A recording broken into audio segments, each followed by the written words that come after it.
श्री स्वामी समर्थ. जय जय स्वामी समर्थ. स्वामी कृपेने तुमच्या सर्व इच्छा पूर्ण होवो. ज्या घरामध्ये या 3 भाज्या खाल्ल्या जातात त्या घरात धनाची कधी कमी होत नाही. सर्व ग्रहदोष दूर होतात. कोणत्या वारी या भाज्या खाव्यात हे देखील मी आज तुम्हाला सांगणार आहे. त्यासाठी तुम्ही व्हिडिओ पूर्ण बघा. हा व्हिडिओ तुमच्यासाठी खूप फायदेशीर ठरणार आहे. तुम्हाला व्हिडिओ आवडत असेल तर चॅनलला नक्की सबस्क्राईब करा. व्हिडिओ आवडल्यानंतर व्हिडिओला एक लाईक नक्की करा. या भूतलावर अनेक भाज्या आहेत. अनेक भाज्या शेतकऱ्यांनी पिकवल्या देखील आहेत. आपल्याला काही भाज्या आवडतात तर काही भाज्या आवडत देखील नाहीत.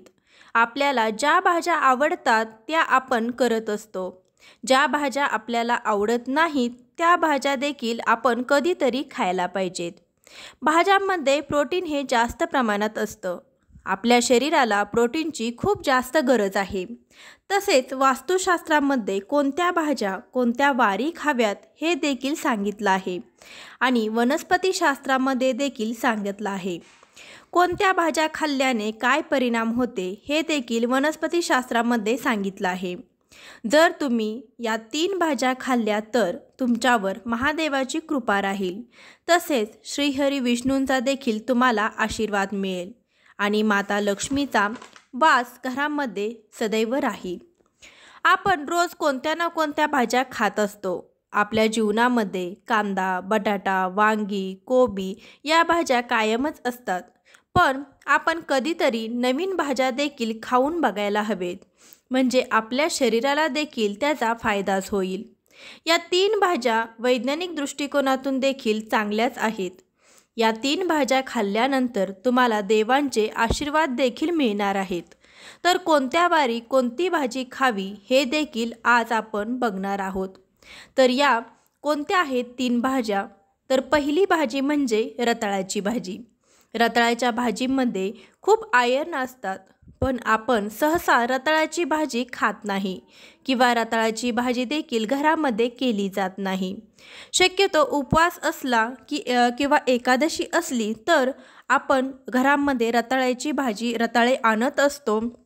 तसे आपण रेग्युलर रताळ्याची भाजी खात नाही. पण तुम्ही रताळ्याची भाजी ही नेहमी खायला पाहिजे. आठवड्यातून एकदा तरी ही रताळ्याची भाजी खावी. एकदा आठवड्यातून रताळ्याची भाजी खाल्ल्याने तुमचे ग्रह मजबूत होतात. तसेच दरिद्रता निघून जाते. घरातील गरिबी नष्ट होते. रताळ्याच्या मुळामध्ये माता लक्ष्मीचा आशीर्वाद असतो. रताळ्यामध्ये लक्ष्मीचा वास असतो. रताळ्याची भाजी खाल्ली तर तुम्हाला धनाची कमतरताही राहत नाही. पण तुम्हाला या गोष्टीवरती विश्वास बसणार नाही. पण वनस्पतीशास्त्राच्या अध्याय नंबर 21 मध्ये याचे महत्त्व देखील सांगितलं आहे. याबद्दल आणखीन पण माहिती दिली आहे. तुम्ही जर रताळे खाल्ले तर तुमचे सर्व ग्रह मजबूत होतील. तसेच तुम्हाला कशाचीच कमतरता भासणार नाही. तर ही रताळ्याची भाजी तुम्ही शुक्रवार खावी. शुक्रवार हा माता लक्ष्मीचा वार आहे. जर शुक्रवारी ही भाजी खाल्ली तर तुम्हाला याचा फायदा होणार आहे. तुम्ही जर तिखटमध्ये रताळ्याची भाजी खाऊ शकत नसाल तर स्वीटमध्ये का होईना शुक्रवारी तुम्ही या रताळ्याची भाजी नक्की खावी. त्यामुळे तुमच्या घरामध्ये सदैव लक्ष्मीचा वास राहील. रताळ्यामध्ये असे काही औषधी गुणधर्म देखील असतात ज्यामुळे तुम्ही अनेक प्रकारच्या हृदयरोगांपासून देखील दूर राहतात. अलीकडच्या बदलत्या जीवनशैलीमुळे व वाढत्या कामाच्या व्यापामुळे बहुतांश लोकांना हृदयरोग होऊ शकतो. अगदी कमी वयात असणाऱ्या मुलांमध्ये देखील हृदयविकार होण्याची संख्या वाढलेली दिसून येते. त्यामुळे सुरुवातीपासून त्यांना रताळे खायला द्यायला हवेत. मधुमेह असणाऱ्या लोकांच्या खाण्यापिण्यावरती अधिक लक्ष द्यावे लागते. कारण की मधुमेह असणाऱ्या व्यक्तींच्या खाण्यापिण्यात असंतुलन राहिल्यास त्यांच्या रक्तातील साखरेचं प्रमाण वाढू शकतं किंवा कमी होऊ शकतं व ही गोष्ट त्यांच्या तब्येतीसाठी त्रासदायक ठरू शकते. रताळ्यामध्ये अँटीबायोटिक गुणधर्म असतात. त्यामुळे ते तुम्हाला मधुमेह होण्यापासून वाचवतात व मधुमेह असल्यास त्याचे प्रमाण कमी करू शकते. मधुमेह असणाऱ्या व्यक्तींनी साखर खाण्यापेक्षा अशी साखरयुक्त कंदमुळे खाल्ली पाहिजेत. म्हणून तुम्ही रताळ्याची भाजी तुमच्या आहारामध्ये नक्कीच वापर करू शकता। त्यामुळे तुमच्या घरात लक्ष्मीचा वास देखील राहील व त्याचे आयुर्वेदिक देखील बरेच गुणधर्म आहेत। तसेच आपण दुसरी भाजी खाल्ली पाहिजे ती म्हणजे लाल भोपळ्याची भाजी। या लाल भोपळ्याच्या भाजीमध्ये सर्वात जास्त प्रोटीन असतात। तसेच वनस्पतीशास्त्राच्या 21व्या अध्यायामध्ये 3ऱ्या पानावर याबाबत विशेष माहिती देण्यात आली आहे। त्यामुळे नक्कीच तुमची आर्थिक परिस्थिती सुधारेल। तुमच्या नोकरी व्यवसायाबद्दल समस्या असतील तर त्या देखील दूर होतील। तुम्हाला जर नोकरी भेटत नसेल तर नोकरी देखील भेटेल। तुम्हाला धनाचा वावर देखील तुमच्या घरामध्ये राहील। तुम्ही या भाजीचे सेवन बुधवारी करायला हवे। बुधवारी संध्याकाळी देखील ही भाजी तुम्ही बनवू शकता, पण लाल भोपळ्याची भाजी नियमितपणे खायलाच हवी।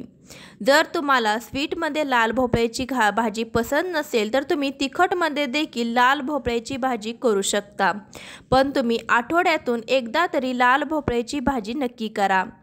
लाल भोपळ्याची भाजी आरोग्यासाठी देखील खूप फायदेमंद आहे। लाल भोपळ्याच्या भाजीमध्ये मोठ्या प्रमाणात व्हिटॅमिन ई असते। ही भाजी डोळ्यांना देखील खूपच चांगली आहे। तसेच रोगप्रतिकारक शक्ती देखील यामुळे मजबूत होते। अस्थमाचा त्रास देखील कमी होतो। हृदयविकाराचा त्रास देखील या भाजीमुळे कमी होतो। ताणतणाव पण त्याशिवाय नैराश्य देखील कमी होतं। मधुमेहासारखी समस्या देखील कमी होतात। तुमचे वजन देखील या भाजी खाण्यामुळे नियंत्रित राहू शकते। मग या लाल भोपळ्याच्या भाजीचे आरोग्याला देखील खूप फायदे आहेत आणि वास्तुशास्त्रानुसार ही खूप फायदेमंद आहे। त्यामुळे आठवड्यातून एकदा तरी ही लाल भोपळ्याची भाजी खायला हवी।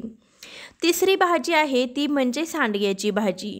उन्हाळ्यामध्ये भरपूर जणांनी सांडगे हे बनवले असतील। मग मूग डाळ व तूर डाळ एकत्र करून देखील सांडगे बनवतात किंवा उडीद डाळीचे सांडगे बनवतात, मटकीच्या डाळीचे सांडगे बनवतात।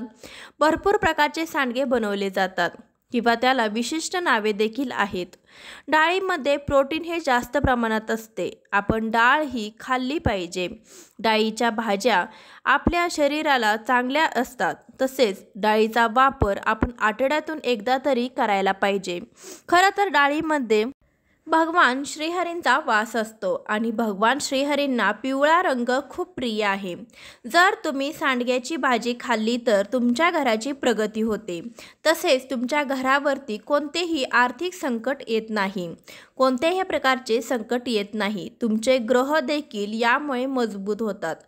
गुरुग्रह हा अतिशय बळकट होतो। तुम्ही सांडग्याची भाजी गुरुवारी करावी। मग तुम्ही गुरुवारी सकाळी किंवा संध्याकाळी सांडग्याची भाजी करू शकता। गुरुवारी सांडग्याची भाजी नियमितपणे करा, यामुळे आपल्याला आकस्मिक धनलाभ होतो। भगवान श्रीहरींना नेहमी पिवळ्या रंगाच्या वस्तूंचा भोग लावावा। पिवळा रंग श्रीहरींना विष्णूंना अत्यंत प्रिय आहे। श्रीहरी विष्णू या जगाचे पालनहार आहेत। ते प्रसन्न झाले तर माता लक्ष्मीचं आगमन आपल्या घरात आपोआपच होते। त्यामुळे तुम्ही भगवान श्रीहरींना प्रसन्न करा। सांडग्याची भाजी दर गुरुवारी नक्कीच करा। तसेच तुम्ही श्रीहरी विष्णूंचा सहस्त्रनामांचा पाठ देखील घरामध्ये करा। त्यामुळे देखील तुमच्या जीवनामध्ये चांगले बदल दिसायला लागतील। तसेच तुमचे आयुष्य सुखकर होईल व तुमच्या घरावर देखील कोणतेही संकट येणार नाही। तुम्हाला जर वाटत असेल की भगवान शंकरांचा आशीर्वाद तुम्हाला मिळावा तर तुम्ही तुमच्या जेवणामध्ये रोज कढीपत्ता वापरावा। यामुळे तुम्हाला भगवान शंकरांचा आशीर्वाद प्राप्त होतो। कढीपत्त्याचे रोज सेवन करावे। कढीपत्त्याचे भरपूर आयुर्वेदिक फायदे आहेत। कढीपत्त्यामुळे अशक्तपणाची तक्रार दूर होते। तसेच लिव्हरचे आरोग्य देखील चांगले राहते। तसेच रक्तातील साखरेची पातळी देखील नियंत्रित ठेवते। तुम्हाला जर हृदयविकाराचा त्रास असेल तर कढीपत्ता रोज खावा। त्यामुळे तुम्ही हृदयविकारापासून दूर राहता। तसेच तुमची पचनसंस्था देखील निरोगी ठेवते। अतिसारात फायदेशीर आहे असा हा कढीपत्ता। तसेच छातीतील कफ हा कढीपत्ता काढून टाकतो। त्वचेसंबंधित संक्रमण देखील कढीपत्त्यामुळे दूर होते। जर तुमचे केस गळत गळत असतील किंवा तुमचे केस पांढरे झाले असतील तर तुम्ही कढीपत्त्याचा वापर नेहमी करावा. आपण जेवणामध्ये कढीपत्त्याचा वापर करतो, पण कढीपत्ता खाल्ला पण पाहिजे. जेव्हा आपण डाळ बनवतो व त्यातील कढीपत्ता साईडला काढून टाकतो, असं करू नये. कारण की तुम्ही कढीपत्ता पूर्ण खाऊन घ्या, तरच तुम्हाला त्याचा फायदा होईल. तुम्हाला वाटत असेल तुमचे ग्रह मजबूत व्हावे, तर या भाज्यांचे नक्कीच सेवन करा. ज्या वारी या भाज्या खायला सांगितलेल्या आहेत त्याच वारी या भाज्यांचे सेवन करा, त्याचा तुम्हाला नक्कीच फायदा होईल. शुक्रवार हा माता लक्ष्मीला समर्पित असतो. या दिवशी आपण माता लक्ष्मीला प्रसन्न करण्यासाठी निरनिराळे उपाय करतो, जेणेकरून माता लक्ष्मीची कृपा आपल्यावर सदैव राहावी. पण शुक्रवारच्या दिवशी काही चुका केल्यामुळे, कोणती चुकीची भाजी खाल्ल्यामुळे आपल्याला वास्तुदोष लागू शकतात आणि आपल्या आयुष्यामध्ये आपल्यावरती माता लक्ष्मीचा आशीर्वाद राहत नाही. तर शुक्रवारच्या दिवशी तुम्ही कारल्याची भाजी चुकूनही बनवू नका किंवा खाऊ नये. शुक्रवारच्या दिवशी कारल्याची भाजी दुसऱ्यांना देऊ नये. शुक्रवारच्या दिवशी तुम्ही कारल्याची भाजी करत असाल तर ते आत्ताच थांबवा. तुम्ही शुक्रवारच्या दिवशी कारल्याची भाजी केल्याने तुम्हाला वास्तुदोष लागू शकतात व माता लक्ष्मीचा आशीर्वाद लाभत नाही. माता लक्ष्मी आपल्या घरामध्ये वास करत नाही. त्यासाठी शुक्रवारच्या दिवशी तुम्ही कारल्याची भाजी चुकूनही खाऊ नये. व्हिडिओ कसा वाटला हे कमेंटद्वारे नक्की सांगा. भेटूया अशाच एखाद्या व्हिडिओसोबत. तोपर्यंत खूप खूप धन्यवाद. श्री स्वामी समर्थ. जय जय स्वामी समर्थ.